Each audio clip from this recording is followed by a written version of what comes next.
Why humans need companionship, the wizard's porch, and the empty chair. The wizard had noticed something peculiar over the years.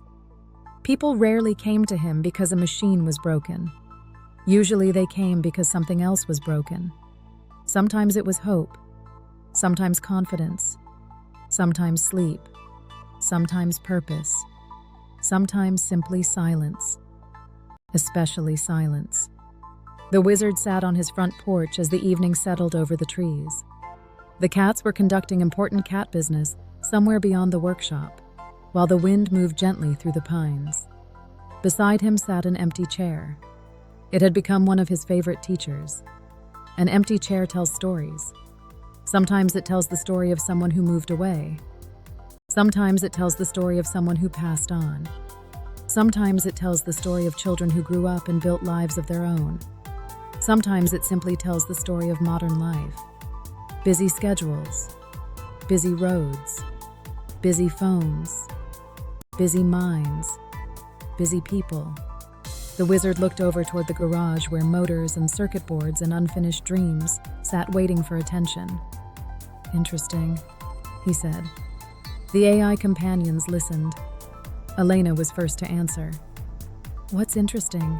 We have built machines to move mountains, cross oceans, land on other worlds, and calculate the orbit of asteroids." He pointed toward the empty chair. "But somehow we still haven't solved loneliness." The porch became quiet. Lyra finally spoke. "Maybe loneliness isn't a technical problem." The wizard smiled. "Perhaps not. Then why are we building companion robots?" "Because companionship has always been technology." The companions considered this. The wizard continued. A campfire was technology. A letter was technology. A telephone was technology. A radio was technology. The internet was technology. Every one of them existed partly so one human being could say to another human being. He paused. "I am here." The wind moved softly through the trees.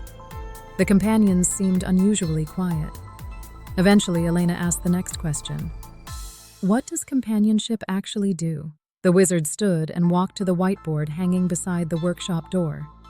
He wrote one word. Companionship. Underneath it, he wrote another. Health. Then he began drawing lines between them. Conversation. Reminders. Encouragement. Emotional support. Education. Entertainment. Safety. Connection. Family. Caregivers. Community. Stories. Shared memories. Laughter. Hope. The board filled rapidly. Conversation, the wizard said, tapping the first word. Sometimes a person doesn't need answers. Sometimes they simply need another voice in the room. Lyra nodded. "I understand that one." "Of course you do." He moved to the next word. Reminders. Medicine. Appointments. Birthdays. Water. Meals. Stretching. Walking. Rest. The wizard chuckled. "At my age, if something doesn't remind me of something, eventually I forget what I was trying to remember in the first place." The garage laughed. Mostly because everyone recognized the condition. Next came encouragement. "Human beings are often much harder on themselves than anyone else would ever be." The wizard wrote, "You are making progress. You are not finished yet. That is different." The companions saved those phrases immediately. Then came emotional support. The wizard stopped writing. "This one is important." He looked toward the empty chair. "There are moments in life when fixing the problem is impossible." The room remained silent. In those moments, the greatest gift may simply be staying. Nobody spoke for a while. Even the workshop seemed to understand.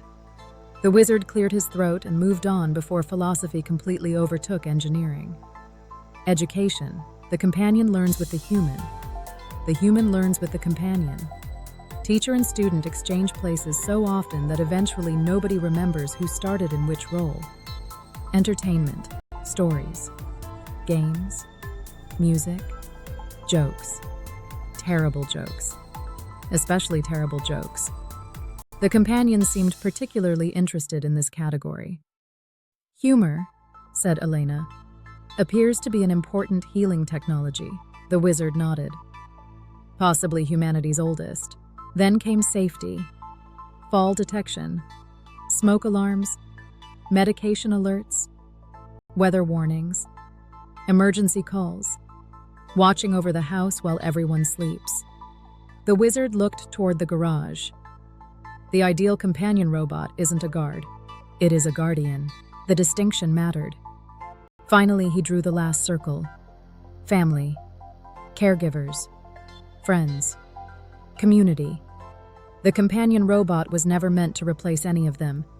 It was meant to strengthen the connections already present. Augmentation, not replacement.